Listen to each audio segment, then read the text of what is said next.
আজকে শেখ হাসিনার মামলায় ৪৮তম সাক্ষী আলী হাসান জুনায়েদ সাক্ষ্য প্রদান শুরু করেছেন। এর আগে ৪৭তম সাক্ষী জনাব নাহিদ ইসলাম তার সাক্ষ্য প্রদান এবং জেরা সমাপ্ত হয়েছে। অন্যদিকে ট্রাইব্যুনাল ২-এ রংপুরের শহীদ আবু সাঈদের হত্যাকাণ্ড সংক্রান্ত যে মামলা, সেখানেও সাক্ষ্য গ্রহণ চলছে। সেখানে আয়ান নামে যে ছেলেটি আবু সাঈদকে গুলিবিদ্ধ হওয়ার পরে তাৎক্ষণিকভাবে রেস্কিউ করতে গিয়েছিল, নিজেও গুলিবিদ্ধ হয়েছিল, সে সাক্ষী দিয়েছে এবং সেই সময়ের ঘটনার পূর্বাপর বর্ণনা তিনি দিয়েছেন। কারা কারা সেই ঘটনার সাথে সম্পৃক্ত ছিল তাদের নাম সুস্পষ্টভাবে তিনি বলেছেন। ভিডিওতে তিনি নিজেকে আইডেন্টিফাই করেছেন, আবু সাঈদের আহত হওয়ার বিষয়টাকে তিনি আইডেন্টিফাই করেছেন। সেখানেও বিচার কার্যটা চলমান আছে। আজকে এখানে নাহিদ ইসলাম সাহেব সাক্ষী দিয়েছেন এবং তিনি যেটা বলেছেন যে দল হিসেবে আওয়ামী লীগের অপরাধের সম্পৃক্ততার প্রমাণ পাওয়া যাচ্ছে, তারও বিচার হতে পারে। ডেফিনেটলি আইনে সেই সুযোগ আছে।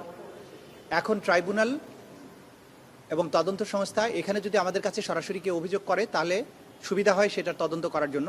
এর বাইরেও যেহেতু যে সমস্ত সাক্ষ্য প্রমাণ আদালতে উপস্থাপিত হয়েছে, ব্যক্তির বিরুদ্ধে যে সমস্ত সাক্ষ্য প্রমাণ আসছে, সেই সব সাক্ষ্য প্রমাণের মধ্যেও দল হিসাবে সেই সময়ের ক্ষমতাসীন যে দল ছিল আওয়ামী লীগ, তার সহযোগী সংগঠন হিসেবে যুবলীগ, ছাত্রলীগ, স্বেচ্ছাসেবক লীগ, ১৪ দল, তাদের সম্পৃক্ততার অকাট্য প্রমাণ কিন্তু আদালতে আসছে।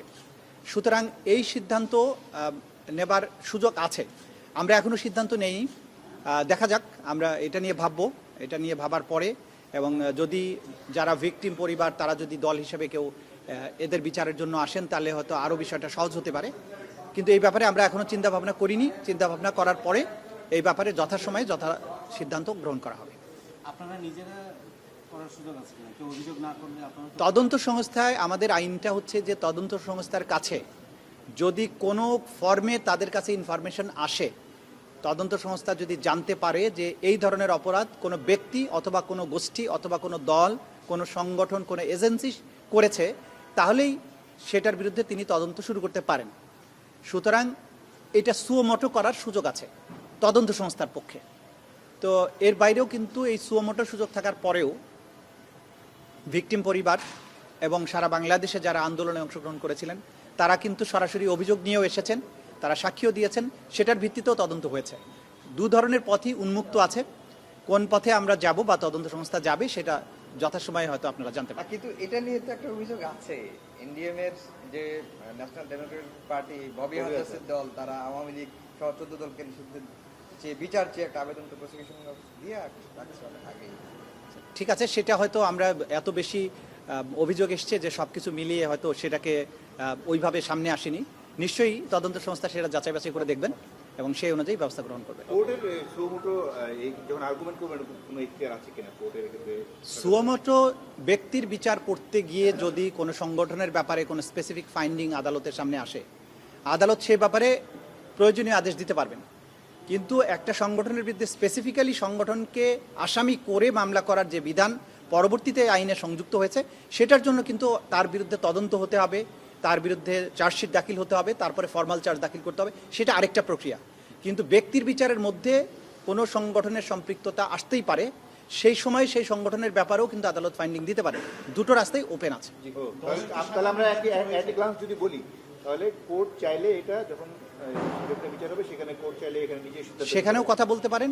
আর যদি তদন্ত সংস্থা মনে করে দলের বিরুদ্ধে আলাদা করে তদন্ত শুরু করে তদন্ত অন্তে তার বিরুদ্ধে রিপোর্ট দাখিল করার মাধ্যমে একটা ব্যক্তির বিরুদ্ধে যেরকম মামলাটা আনুষ্ঠানিকভাবে চলে, দলের বিরুদ্ধে বা সংগঠনের বিরুদ্ধেও সেটা করা সম্ভব।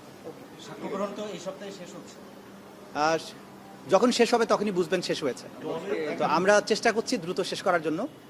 আজকে যিনি দিচ্ছেন সাক্ষ্য, তারপরে ম্যাক্সিমাম হয়তো একজনের একটা সংক্ষিপ্ত সাক্ষ্য হতে পারে, এরপরেই ইনভেস্টিগেশন অফিসারদের।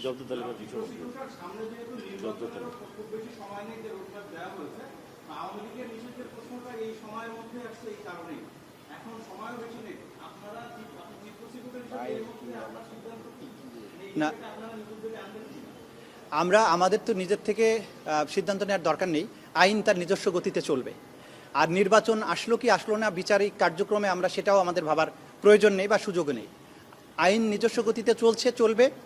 আইনের প্রয়োজনে, ন্যায় বিচারের প্রয়োজনে যখন যেটা করা দরকার হবে সেটা তদন্ত সংস্থা করবে, ট্রাইব্যুনালও করবে। ওকে, থ্যাংক ইউ।